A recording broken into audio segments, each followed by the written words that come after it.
The aluminum lunchbox is already cold by the time the 10 o'clock bell rings, cold in the way that metal becomes cold when it has been sitting on the wooden shelf of a school cubby for 2 hours, in a building where the heating is inadequate and the windows rattle when the wind comes down from the mountains, and the children have learned to wear their indoor shoes over their socks and their socks over their tights, and still the floor is cold, and still the morning feels long and still.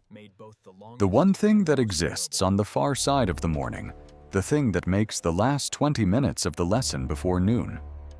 both the longest and the most bearable 20 minutes of the school day, is the lunchbox. Not the contents of the lunchbox, not yet, because the contents cannot be thought about too specifically, or the remaining 17 minutes of the lesson become unendurable. The lunchbox itself. The fact of it. The knowledge that it exists on the shelf in the cubby, that it was made this morning in the kitchen while you were still half asleep at the table with your school bag at your feet, that the hands that made it knew, without being asked and without asking, what you would want to find inside it when the bell finally rang and the lid came off, and the smell of the morning's cooking, which had been sealed inside since 6:45, rose from the opened box into the cool air of the lunchroom like a small, private act of warmth in a public and impersonal space. The Japanese bento box is the most misunderstood object in the contemporary conversation about Japanese food. I misunderstood because the conversation has focused on the elaborate, the decorative, the kyaraben with its rice molded into cartoon characters and its vegetables cut into flowers, the bento that requires 45 minutes of artistic labor and that photographs well, and that represents, in the food media's imagination, what a Japanese lunchbox is. The actual Japanese lunchbox, the one made every morning in the kitchen of the Danchi apartment, or the farmhouse, or the small house in the Shotengai neighborhood, was made in 15 minutes between the rice cooker's completion chime and the front door closing behind the person who was going to eat it.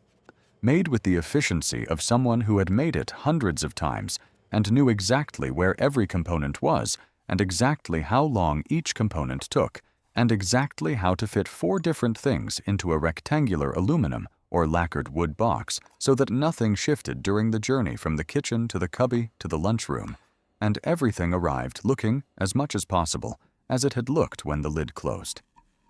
This efficiency was not haste. It was the precision of the practiced, the precision that the tea ceremony calls waza, the skill that has been internalized to the level of the body rather than the mind, the skill that the hands perform while the mind is doing something else,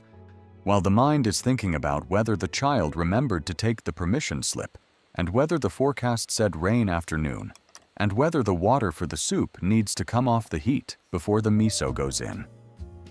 The 25 recipes that follow were made by exactly this kind of practiced efficiency, in exactly this kind of kitchen, for exactly this kind of person. Someone who needed to carry their lunch to a place where no kitchen was available,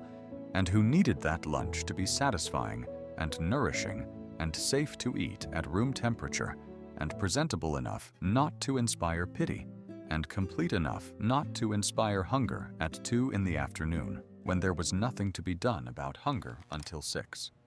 The first bento component is the one that has never changed. That has anchored the Japanese lunchbox from the time when lacquered cedar was the container to the time when the insulated synthetic fiber bag is the container. That anchors it still and will anchor it for as long as the Japanese lunch exists as a category.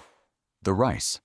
Not the rice as background, not the rice as filler, but the rice as the meal's primary substance around which everything else is arranged. The rice that was cooked that morning or the previous night and allowed to cool completely before being packed,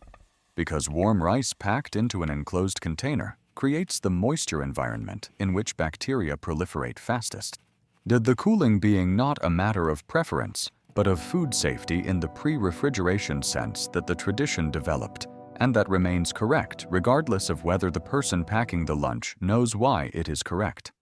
The specific rice for the bento was seasoned or shaped or both. Seasoned with a scatter of yukari, the dried red shiso seasoning that turned the rice the faintest purple and flavored it with the sharp, slightly sour fragrance of the pickled shiso leaf, or with gomashio,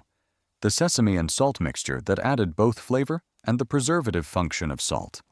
Or shaped into onigiri, the rice balls that are themselves a complete bento architecture, containing their filling within their compressed structure and their nori wrapping, providing both flavor and the practical function of a handle that prevents the rice from touching the fingers that hold it. The second is the tamagoyaki that appears in this record for what feels like many times, but is in reality simply the number of times that the Japanese kitchen reaches for it, which is to say, most mornings, most bento boxes, most occasions when something protein-containing, and sweet, and yellow and beautiful in its way, needs to occupy the small compartment of the lunchbox that is not the rice compartment. The bento tamagoyaki is made slightly thinner and slightly more compact than the dinner tamagoyaki. The 3 layers pressed more firmly together so that when it is cut into slices, the slices hold their shape through the journey and arrive intact rather than unrolled. The structural integrity of the omelet being as important as its flavor, because a tamagoyaki that has unrolled itself in the bento box is a tamagoyaki that has lost its dignity, and the bento box that contains it has lost a little of its careful composition. The third forgotten recipe is the one that demonstrates most completely the bento maker's genius for transforming the dinner's leftovers into the next day's lunch without the transformation being detectable. Niku Saburo, the seasoned ground meat that was made in larger quantity than the previous evening's meal required, and refrigerated overnight and packed cold into the bento box the next morning, in a thick layer over half the rice, the other half of the rice left plain or with a pickled plum. The visual contrast of the dark, glossy, intensely seasoned meat, and the white rice being the aesthetic simplicity that the bento maker was always moving toward, the composition that required no garnish and no decoration because the ingredients themselves, placed correctly, provided all the visual information the box needed. The Niku Saburo was made from ground pork or chicken, or a mixture of both, stir-fried in a dry pan until the fat had rendered and the meat had separated into fine individual grains. Then seasoned with soy and mirin and sake and a small amount of sugar and ginger, stirred continuously over medium heat until the liquid had been absorbed, and each grain of meat was coated in the reduced, glossy sauce, and the pan was almost dry. It kept for 3 days in the refrigerator, which meant that Sunday's Niku Saburo appeared in Monday's bento, and Tuesday's bento, and possibly Wednesday's if the quantity had been generous and the family had not eaten all of it for dinner before the week began. The planning of the bento and the planning of the dinner being not separate activities, but aspects of the same ongoing calculation about how the week's cooking produced the week's eating with minimum waste and maximum efficiency. The fourth is the dish that the children of the school lunch generation remember as the one that made the lunchroom fall quiet when the lid came off. Quiet in the specific way that a pleasant smell produces quiet, not silence, but the pause of attention. Karaage chicken, the Japanese fried chicken that had been made the previous evening and packed cold into the bento box. And that was cold, at room temperature, after 2 hours in a school cubby, still the most compelling thing in any lunchbox in any lunchroom, still crispy at its exterior from the double fry technique that the traditional karaage preparation uses. The second fry at higher temperature, producing a crust structure that retained its texture through the cooling and the storage in a way that single fried chicken does not. The marinade was the recipe. Soy and sake and ginger and garlic and a small amount of sesame oil. The chicken thighs cut into pieces that were large enough to be satisfying, but small enough to be managed with chopsticks without cutting. Marinated for at minimum 30 minutes and at maximum overnight. The overnight marination producing a flavor that penetrated beyond the surface into the muscle fiber itself. The potato starch coating was the technique. Not flour, not the breadcrumb of the Western fried chicken tradition, but potato starch that produced a thinner, crisper, more translucent shell that absorbed less oil and shattered cleanly under the tooth rather than tearing or compressing. The fifth forgotten recipe is the one made from the vegetable that the season offered in such abundance that finding new ways to put it in the bento box was itself a creative challenge. Kyuri no shiozuke, the simplest possible pickle of cucumber, made by cutting the cucumber into irregular pieces by the rolling cut method, the katsuramuki, that produced pieces with more surface area than a straight cut, and therefore more contact with the salt that was applied, pressing the pieces gently in the palms to begin the wilting, then leaving them under a small weight for 20 minutes while the rest of the bento was assembled, rinsing them briefly and squeezing them firmly, and packing them into the small corner of the box that the composition had left for something bright and green and refreshing, the cucumber providing the textural and temperature contrast that the hot morning's cooking had not provided, and that the box needed to feel complete. The sixth is the dish that the bento tradition elevated from a side dish to a centerpiece, the preparation that could anchor a lunchbox with the same authority that a piece of protein anchored it, though it contained no meat and no fish, and cost a fraction of either. Inarizushi, the sweet tofu pouches stuffed with seasoned rice, the abura-age pouches simmered in dashi and soy and sugar and mirin until they were saturated with the sweet braising liquid and had turned the color of old amber, sewn opened carefully at their cut edge and filled with rice that had been seasoned with rice vinegar and a scatter of sesame seeds, and sometimes a few small pieces of the simmered gourd or the pickled ginger. The inari required no utensils. It traveled without leaking or shifting. It was sweet enough to feel like a treat and substantial enough to constitute a lunch. The tofu pouch that had absorbed the braising liquid delivered that liquid at every bite, the compression of the rice inside the pouch releasing the sweet stock when the bite was taken, and flooding the mouth with a flavor that was the essence of the Japanese sweet-savory balance, the balance that the tradition had been refining since before anyone was documenting the refinement.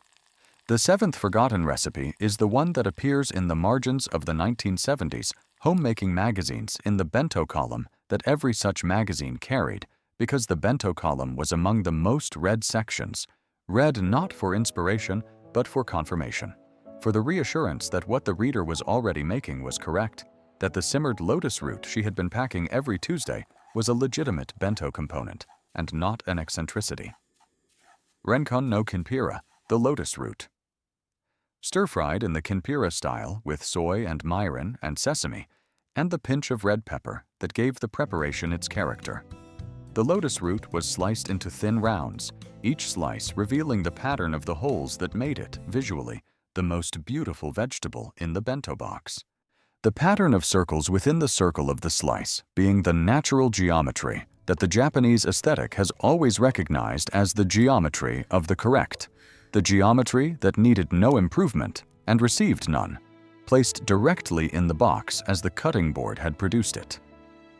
The kinpira dressing caramelized slightly in the pan as the moisture evaporated and the soy reduced, giving the lotus root a surface that was slightly sticky and glossy, and that held the sesame seeds that were scattered over it at the end, the sesame adhering to the surface and staying in place through the journey of the morning in a way that sesame scattered over a wet surface would not. The eighth is the preparation that the bento tradition made from the egg in its most self-contained and most portable form, the form that the tamagoyaki had in common with it, but that differed in its structure. Iri tamago, the scrambled egg. Cooked dry, stirred continuously over low heat until every trace of liquid had evaporated, and what remained was a fine, dry, crumbly mass of cooked egg that held its shape in the bento box without leaking moisture into the adjacent components, that could be pressed into a compartment and stay there, that could be colored yellow with turmeric or green with powdered matcha or pink with the juice of the pickled plum, the coloring being a concession to the aesthetic requirement of the bento that no single component should look exactly like any other, and that the box as a whole should present a variety of color that signaled, to the person opening it, the care and the variety of the making. The ninth forgotten recipe is the one that the bento tradition made from the sea in its most portable and most storable form. Hijiki no nimono, packed cold, the simmered sea vegetable with soybeans and carrot and abura age that improved with a day in the refrigerator, and that packed into the bento box corner with the density and the compactness of something designed for exactly this purpose, which it was,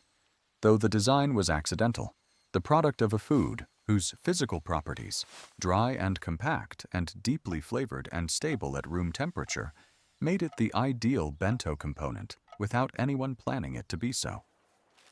The 10th is the preparation that every bento maker kept in the refrigerator as permanent stock, the preparation that went into the box when the morning had not left time for anything more considered,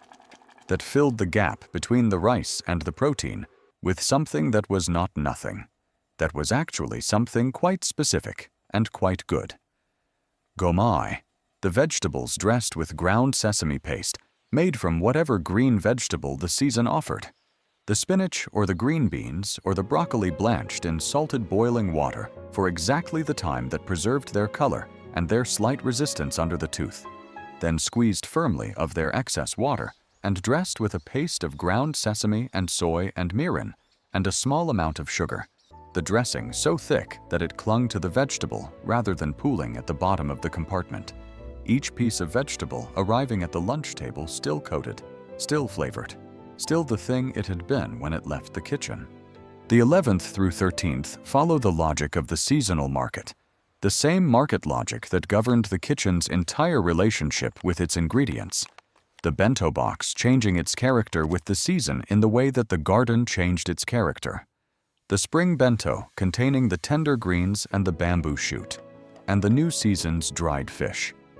The summer bento containing the cold noodle salad and the pickled cucumber and the karayaj that sweated slightly in the summer heat, but was still better than anything the school cafeteria offered. The autumn bento containing the simmered sweet potato and the mushroom rice and the chestnuts that had been simmered in their inner skin with sugar and soy until they were soft and dense and glossy. Takenoko gohan, bamboo shoot rice. I made in spring when the bamboo shoots arrived at the market wrapped in their outer husks and smelling of the wet forest floor, boiled in rice water to remove their bitterness, and then simmered in dashi and soy and mirin until each piece was tender and deeply flavored, then mixed through the freshly cooked rice in the rice cooker's keep warm cycle, the rice turning slightly golden from the dashi and the soy and smelling of the mountain and the season, packed into the bento box with a scatter of kinome, the young leaves of the prickly ash that appeared at the same moment as the bamboo, and whose fragrant, slightly numbing flavor was the traditional companion of the bamboo shoot, in the way that some flavors are each other's traditional companions,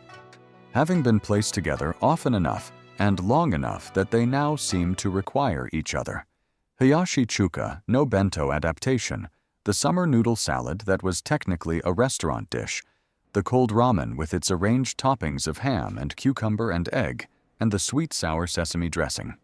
Adapted for the bento box by separating the noodles from the dressing, the noodles packed in one compartment with a light coating of sesame oil to prevent clumping, the dressing in a small separate container tucked beside the noodles, the toppings arranged on top of the noodles with the same care that the restaurant gave to its presentation, because the care was not for the restaurant's presentation, but for the person who would open the box and find something arranged with attention and feel in the finding, and that they were worth the attention.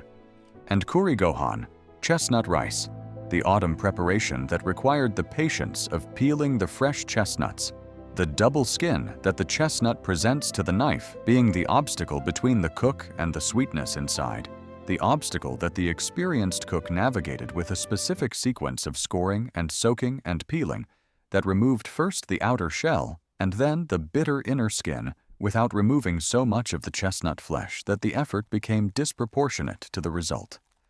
The peeled chestnuts cooked in the rice cooker with the rice and a piece of kombu and a small amount of sake and salt,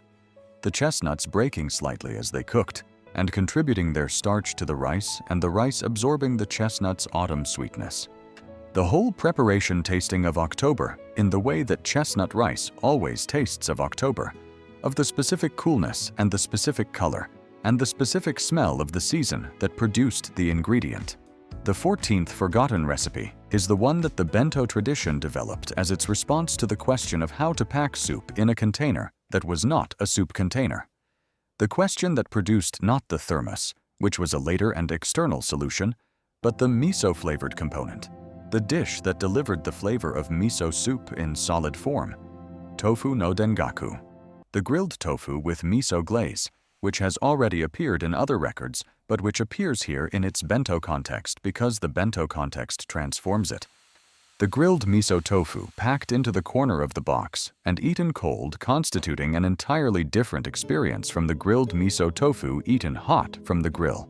colder and firmer, and the miso glaze having set into something more concentrated and more intensely flavored in its cold state than its hot state. An experience that was not worse than the hot version, but specifically different, specifically the bento version. The version that had been calibrated by the tradition for exactly this mode of consumption. The 15th is the dish that the tradition made for the bento box that was going on a long journey. The bento that was packed for the train trip, or the school excursion, or the day that would not permit a return home for the evening meal. So the bento that needed to sustain the person through more hours than the standard lunchbox was designed for. Mazazushi, the mixed sushi that was pressed firmly into the box with the sushi rice and its vinegar preserving the rice against spoilage. Longer than plain rice was preserved, the acidic environment of the sushi rice inhibiting the bacterial growth that warm rice in an enclosed container otherwise encouraged. The mazazushi contained whatever the season and the occasion called for,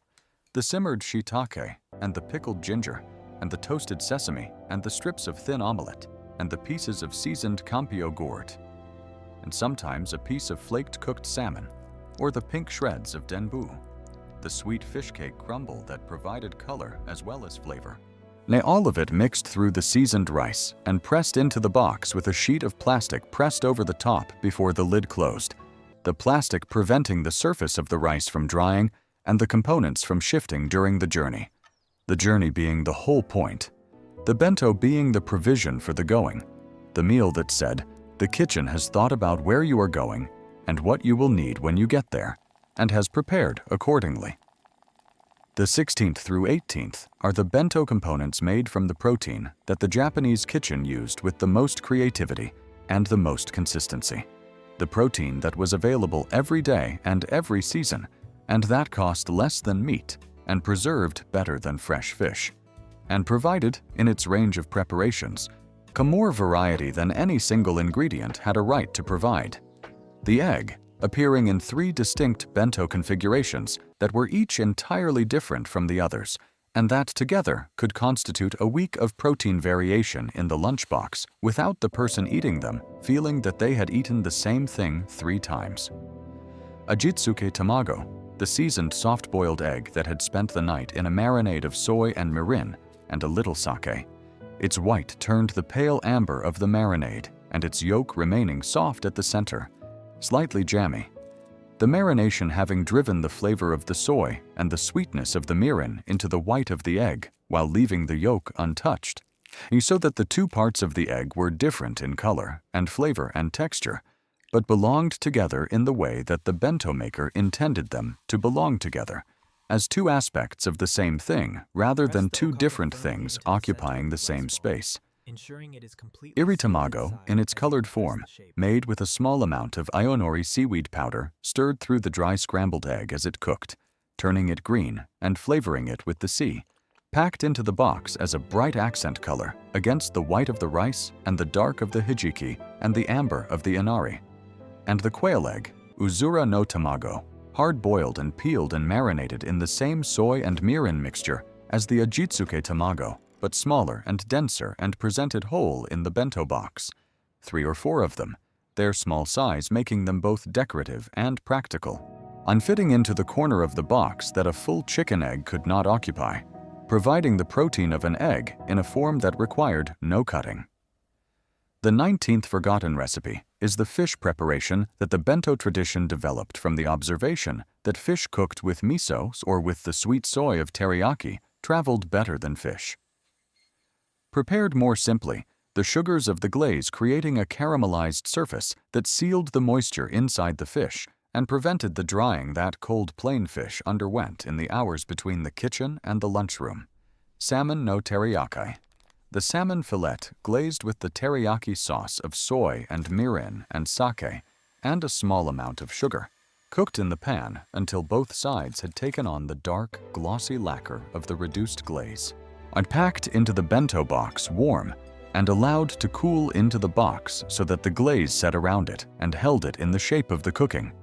The flesh inside the glaze, having been sealed from the air and arriving at the lunchroom still moist, still rich with the fat that the salmon carries, and that the high heat of the pan had not driven out but only redistributed within the muscle tissue.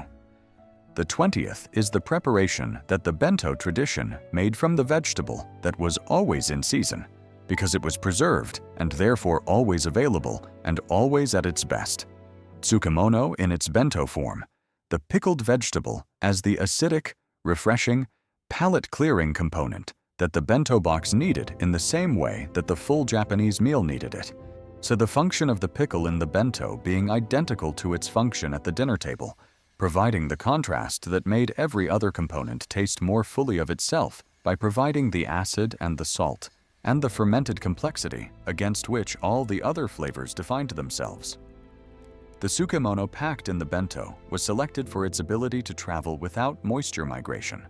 the well-drained pickle being the bento pickle, pressed as dry as the hands could press it before it was placed in the corner of the box where it would provide its contrast without leaking into the rice or the protein and altering their flavor in ways the composition had not intended. The 21st forgotten recipe is the one that the bento tradition produced from the observation that the bento needed in addition to its main components. A component that was sweet but not dessert. Sweet in the way that the simmered sweet potato or the sweet tamagoyaki was sweet. Sweet as a note within the savory composition rather than sweet as a conclusion to it. Satsumaimo no lemon ni, sweet potato simmered with a piece of lemon zest in a lightly sweetened dashi. The lemon zest performing the service that acid always performs in the presence of sweetness, making the sweetness cleaner and more defined, and preventing it from being merely sweet, the way a good cook prevents any single flavor from being merely itself. The 22nd is the rice ball in its most specific form, the onigiri that was not the triangle of the convenience store, but the irregular, hand-formed shape that the individual kitchen produced, the shape that was slightly different every time, and that bore, within its irregularity, the evidence of the hands that made it, hands that had pressed the rice into this shape this morning, that had made it slightly larger than usual because the day was going to be long, or slightly smaller, because the accompaniments were more substantial than usual, hands that had known, without being asked and without asking, what the person eating this onigiri needed the onigiri to be on this particular day. The filling of the 22nd bento recipe is okaka, the katsuobushi dried bonito flakes moistened with a small amount of soy until the soy had been absorbed, and each flake was dark and dense with the flavor of both the fish and the fermented soybean, pressed into the center of the rice ball and sealed inside the compressed rice. Revealed at the center of the first bite, taken from the onigiri as the discovery that the tradition intended, the discovery of something inside the thing that contained it. The surprise that was not a surprise, but a confirmation of the expectation that the bento maker had established by making the same discovery available in the same form many times before. The expectation of something good inside the plain exterior being one of the most reliable pleasures that the lunchbox in the school cubby provides. The 23rd through 25th come in the early afternoon of this record, when the bento box has been opened and most of its contents consumed, and what remains is the last few items that the eater has been saving, consciously or not, for the final bites. On the bites that close the meal and prepare the body and the mind for the afternoon that follows. Pickled plum rice with black sesame, the rice that had been mixed with the flesh of a pickled plum and a generous scatter of black sesame seeds, the plum flesh distributed through the rice in small, intensely flavored pieces that the sesame complemented in the way that salt complements everything it touches. The black of the sesame against the white of the rice and the pink of the plum, providing a composition that was also a palette, three colors that needed each other to be fully themselves. The small sweet, the one concession to the dessert impulse that the savory bento permitted, appearing in the form of a piece of the simmered chestnut, or the sweet bean yokan, or the single piece of seasonal fruit. The fruit being not a garnish but a conclusion, the sweetness of the ripe persimmon, or the small mandarin, or the 2 or 3 grapes that the season provided, bringing the meal to the close that the body expected and the tradition provided. And the final onigiri, the one that had been put at the bottom of the box under everything else, still slightly warm from the morning's cooking because the box had been closed around its warmth, and the warmth had been held there all morning, sealed in by the compression of the other components, discovered at the bottom of the emptied box as the last thing, the warmest thing. The thing that said most directly that the morning's kitchen had thought about this moment, had planned for it, had known that at the bottom of the lunch hour there would be someone who needed something warm, and had provided it in the only form that a closed aluminum box in a school cubby could provide it, which was the warmth of the thing that had been warm when it was packed and had held its warmth in the dark of the closed box through the entire morning, waiting. The bell rings. The lid closes. The cubby receives the box. The morning begins.